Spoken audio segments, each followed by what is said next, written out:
Oke, selamat datang semuanya. Kali ini kita bakal bedah sebuah hikayat klasik yang bakal bikin kita semua mikir. Dalam sebuah pertarungan kekuasaan, sebenarnya di mana sih batas antara siapa yang jadi korban dan siapa yang jadi penjahat? Percaya deh, ini bukan dongeng biasa. Ini tuh cerminan yang ya cukup kelam tentang tipu daya dan tentu saja balas dendam. Di awal cerita, pembagian perannya kayaknya jelas banget ya. Di satu sisi, ada Serigala, si penguasa yang sombong dan semena-mena. Nah, di sisi lain, ada si Rubah, sahabat yang kelihatannya sabar, baik hati, dan ya cuma bisa pasrah menahan penderitaan. Tentu saja enggak. Cerita ini justru dengan cepat nunjukin ke kita kalau di balik penampilan luar itu, ada rencana dan kebencian yang udah lama banget terpendam. Hubungan mereka itu sebenarnya dibangun di atas penindasan. Serigala itu sering banget menyakiti Rubah, bahkan pas Rubah coba kasih nasihat yang baik. Rubah, di sisi lain, kelihatannya menanggung semua itu dengan sabar. Tapi kesabaran yang seperti yang bakal kita lihat, ternyata cuma topeng. Nah, ini dia arogansi si serigala. Kelihatan jelas dari kata-katanya sendiri. Dia tuh nggak ngelihat Rubah sebagai teman, tapi lebih sebagai properti, budak miliknya yang harus nurut tanpa tapi. Dan pernyataan inilah yang jadi pemicu semua yang terjadi selanjutnya.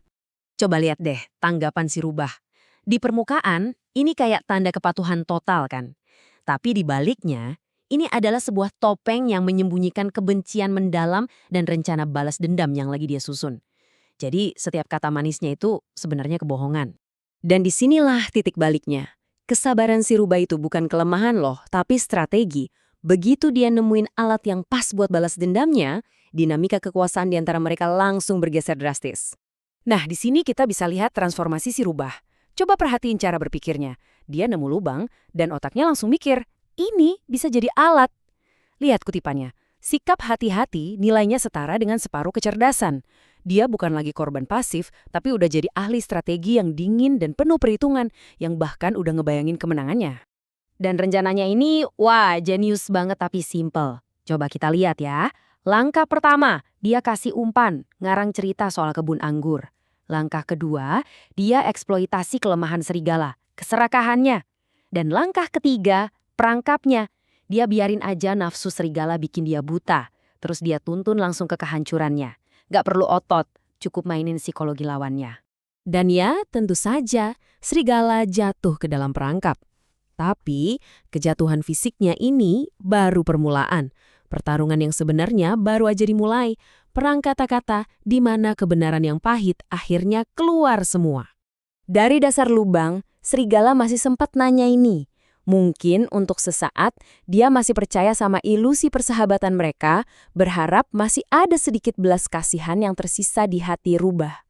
Dan ini dia jawabannya. Dingin, jujur, dan brutal banget.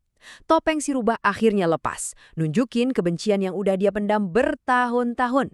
Momen ini benar-benar jadi puncak luapan emosinya. Sekarang pertarungannya pindah ke ranah moral. Serigala yang udah putus asa coba memohon pakai syair tentang kebaikan. Tapi Rubah langsung balas dengan syair tandingan tentang keadilan dan akibat dari penindasan. Masing-masing pakai pepatah untuk membenarkan posisi mereka. Rubah udah ngerasa menang. Dia nikmatin banget penderitaan musuhnya. Tapi, dalam kesombongannya, dia melakukan satu kesalahan kecil yang bakal mengubah segalanya sekali lagi. Sambil menari-nari di tepi lubang, ngerayain kemenangannya, Rubah nggak sadar ngejulurin ekornya terlalu dekat. Secepat kilat, serigala langsung nangkep ekor itu dan narik Rubah jatuh ke dalam lubang bersamanya. Kemenangan instan berubah jadi bencana. Situasi langsung berbalik 180 derajat. Serigala yang tadinya memohon-mohon, sekarang jadi pihak yang mengancam. Keduanya sekarang sama-sama terjebak. Dan jelas, yang lebih kuat secara fisik sekarang punya keuntungan. Nah, sekarang Rubah terjebak sama musuh bebuyutannya. Satu-satunya senjatanya yang tersisa ya cuma kecerdikannya aja. Dalam situasi hidup otomatis kayak gini, dia harus bisa merancang kebohongan terbesarnya. Ini benar-benar luar biasa cerdiknya. Rubah langsung memutar balikan situasi, coba perhatikan langkah-langkahnya. Pertama, dia pura-pura jatuh demi nolongin serigala yang katanya bertobat. Terus, dia yakinin serigala buat jadi tumpuan. Dia bakal manjat keluar dan janji bakal cari bantuan. Dia manfaatin harapan si serigala untuk ngebangun kebohongan yang paling berani ini. Ini dilema terbesar bagi serigala.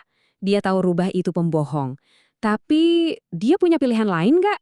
Mati di dalam lubang atau ambil satu-satunya kesempatan sekecil apapun itu untuk selamat?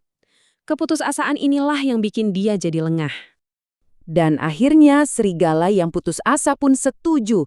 Dia biarin musuhnya manjat punggungnya, sebuah tindakan kepercayaan yang lahir karena udah nggak ada pilihan lain. Inilah momen penentuan nasib mereka berdua, babak terakhir dari kisah balas dendam ini. Sesimpel itu, dan tanpa ampun. Rencananya berhasil. Rubah kembali berada di atas, bebas dan aman. Sementara serigala tetap terjebak. Nasibnya sekarang 100% ada di tangan si Rubah. Dan ini dia pembenaran terakhir dari Rubah. Dia nggak cuma ninggalin serigala buat mati, tapi dia membingkai pengkhianatannya ini seolah-olah sebuah tindakan keadilan. Dia bukan lagi sekedar penyintas, tapi udah jadi algojo yang merasa paling benar. Akhir hidup serigala benar-benar brutal, dan semuanya diatur oleh Rubah. Dia nggak cuma mastiin serigala mati, tapi dia juga merayakannya. Apakah ini keadilan yang telah ditegakkan? Atau sekedar balas dendam yang tuntas? Pada akhirnya, Rubah mendapatkan semua yang dia mau. Kebebasan, keamanan, dan kebun anggur itu cuma buat dirinya sendiri. Dia menang. Cerita ini berakhir dengan kemenangannya yang mutlak. Nah, disinilah pertanyaan besarnya kan? Cerita ini selesai, tapi ninggalin kita sama satu pertanyaan penting. Oke, si Rubah berhasil nyingkirin penindasnya, tapi coba deh lihat caranya. Pakai tipu daya, kekejaman, dan pengkhianatan tanpa ampun. Jadi, apakah dia ini pahlawan? Atau jangan-jangan dia cuma penjahat lain yang kebetulan lebih cerdik? Nah, itu dia. Jawabannya ada di tangan Anda.